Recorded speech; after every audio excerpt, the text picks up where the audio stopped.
Hello, എല്ലാവർക്കും നമ്മുടെ ചാനലിലെ പുതിയൊരു വീഡിയോയിലേക്ക് സ്വാഗതം. ഇന്ന് നമുക്ക് വളരെ എളുപ്പത്തിൽ നല്ലൊരു റവ കേസരി ഉണ്ടാക്കുന്നത് എങ്ങനെയാണെന്ന് നോക്കാം. നമ്മൾ ഈ ചാനൽ അപ്ലോഡ് ചെയ്യുന്ന വീഡിയോസൊക്കെ നിങ്ങൾക്ക് ഇഷ്ടമാവുന്നുണ്ടെങ്കിൽ ചാനൽ സബ്സ്ക്രൈബ് ചെയ്യാനും വീഡിയോസ് ലൈക്ക് ചെയ്യാനും കമൻറ്റ് ചെയ്യാനും ഒന്നും മറക്കരുത് കേട്ടോ. ഞാൻ ആദ്യം തന്നെ ഇവിടെ കുറച്ച് കുങ്കുമപ്പൂവ് എടുത്തിട്ടുണ്ട്. ഒരു 2 നുള്ളൊക്കെ എടുത്തിട്ടുള്ളൂ.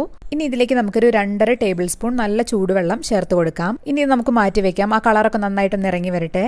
ഈ ഒരു സ്റ്റെപ്പ് തികച്ചും ഓപ്ഷണലാണ് കേട്ടോ. നിങ്ങൾക്ക് കളർ വേണ്ടാന്നുണ്ടെങ്കിൽ, കേസരിയിൽ കളർ വേണ്ടാന്നുണ്ടെങ്കിൽ ഇത് ചേർക്കേണ്ട ആവശ്യമില്ല. പിന്നെ അതുപോലെ കുങ്കുമപ്പൂവ് ഇല്ലാന്നുണ്ടെങ്കിൽ ഇതിന് പകരം ഫുഡ് കളർ, യെല്ലോ ഫുഡ് കളറോ അല്ലെങ്കിൽ ഓറഞ്ച് ഫുഡ് കളറോ ചേർക്കാവുന്നതാണ്. നമുക്ക് ആദ്യം തന്നെ കുറച്ച് കാഷ്നട്ടും അതുപോലെ തന്നെ ഉണക്കമുന്തിരി ഒന്ന് വറുത്ത് കോരാൻ നെയ്യിൽ. അതിന് വേണ്ടിയിട്ട് ഞാനൊരു ചട്ടി അടുപ്പത്ത് വെച്ചിട്ടുണ്ട്. അതിലേക്കൊരു 2 ടേബിൾ സ്പൂൺ നെയ്യ് ചേർത്ത് കൊടുക്കുന്നുണ്ട്.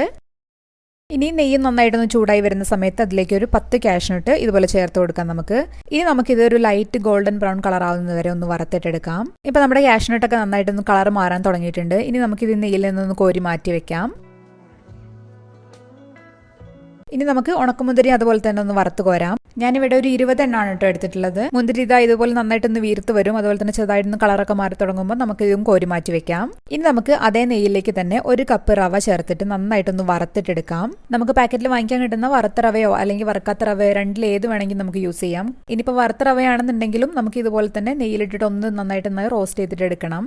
ഇനി നമുക്ക് തീ ഒരു ലോ ടു മീഡിയം ഫ്ലെയിമിൽ വെച്ചതിന് ശേഷം നന്നായിട്ട് ഒന്ന് ഇളക്കിയിട്ട് നമുക്ക് വറുത്ത് കൊടുക്കാം.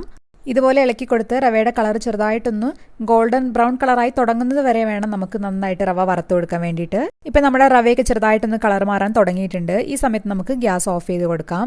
ഒരുപാട് ബ്രൗൺ കളറായി പോകരുത്, അത് പ്രത്യേകം ശ്രദ്ധിക്കണം. ഇനി നമുക്കത് വേറൊരു പാത്രത്തിലേക്ക് മാറ്റി വെക്കാം. നമ്മൾ വറുത്ത ചട്ടിയിൽ തന്നെ ഒരുപാട് നേരം വെക്കാതിരിക്കാൻ ശ്രദ്ധിക്കുക. കാരണം ആ ചട്ടിയുടെ ചൂടുകൊണ്ട് റവ അടിഭാഗം കരിഞ്ഞു പോകാനുള്ള ചാൻസ് ഉണ്ട് കേട്ടോ. ഇനി നമുക്ക് അതേ പാത്രത്തിലേക്ക് തന്നെ 2.25 കപ്പ് വെള്ളം ഒഴിച്ചു കൊടുക്കാം. ഇനി വെള്ളം ഒന്ന് ചെറുതായിട്ട് ചൂടായി വരുന്ന സമയത്ത് നമുക്ക് ഇതിലേക്കൊരു 1/2 ടീസ്പൂൺ ഏലക്കപ്പൊടി കൂടെ ചേർത്ത് കൊടുക്കാം. നല്ലൊരു ഫ്ലേവറിന് വേണ്ടിയിട്ടാണ്. അതിന്റെ കൂടെ തന്നെ നമുക്ക് ഇതിലേക്ക് നേരത്തെ നമ്മൾ മാറ്റി വെച്ചിട്ടുള്ള കുങ്കുമപ്പൂവും വെള്ളം കൂടിയിട്ടുള്ള ആ മിക്സ് ചേർത്ത് കൊടുക്കാം. ഇനി തീ ഒന്ന് കൂട്ടി വെച്ച് നന്നായിട്ട് ഇതുപോലെ ഒന്ന് തിളപ്പിച്ചിട്ടെടുക്കാം നമുക്ക്. ഇനി തീ ഒന്ന് ചെറുതായിട്ട് കുറച്ചതിന് ശേഷം നമ്മൾ നേരത്തെ വറുത്ത് മാറ്റി വെച്ചിട്ടുള്ള റവ കുറച്ചായിട്ട് ഇതിലേക്ക് ചേർത്ത് കൊടുത്ത് നന്നായിട്ട് ഇളക്കി കൊടുത്തുകൊണ്ടിരിക്കുക. റവ എല്ലാം കൂടെ ഒരുമിച്ച് ചേർത്ത് കൊടുത്താൽ ചിലപ്പോൾ കട്ട പിടിക്കാനുള്ള ചാൻസ് ഉണ്ട്. അതുകൊണ്ട് 2-3 ബാച്ചായിട്ട് ചേർത്ത് കൊടുത്തിട്ട് ഇളക്കി കൊടുക്കട്ടെ നമുക്ക്.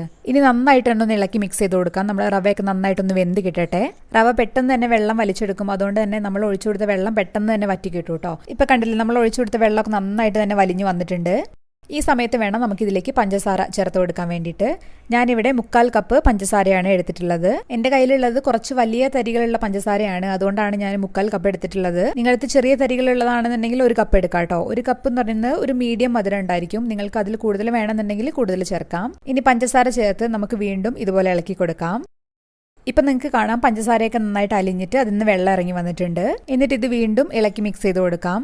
നമ്മൾ വെള്ളം ചേർത്തിട്ട് നന്നായിട്ട് ഡ്രൈ ആയി വന്നതായിരുന്നല്ലോ. പഞ്ചസാര ചേർത്തപ്പോൾ വീണ്ടും അത് നന്നായിട്ട് ലൂസായിട്ട് വന്നിട്ടുണ്ട്.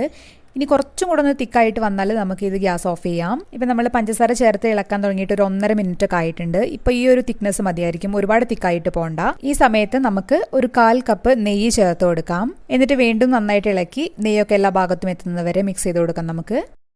ഇനി നമുക്കിതിലേക്ക് നേരത്തെ വറുത്ത് മാറ്റി വെച്ചിട്ടുള്ള കാഷ്നട്ടും ഉണക്കമുന്തിരിയും കൂടി ചേർത്ത് കൊടുക്കാം. അപ്പോൾ നമ്മുടെ നല്ല ടേസ്റ്റി ആയിട്ടുള്ള റവ കേസരി റെഡി ആയിട്ടുണ്ട്. നിങ്ങളെല്ലാവരും ഉണ്ടാക്കി നോക്കണം. അഭിപ്രായം കമൻറ്റ് ബോക്സിൽ വന്നിട്ട് പറയണം. നമുക്ക് അടുത്തൊരു ദിവസം വേറൊരു വീഡിയോ ആയിട്ട് വീണ്ടും കാണാം. അതുവരെ ബൈ.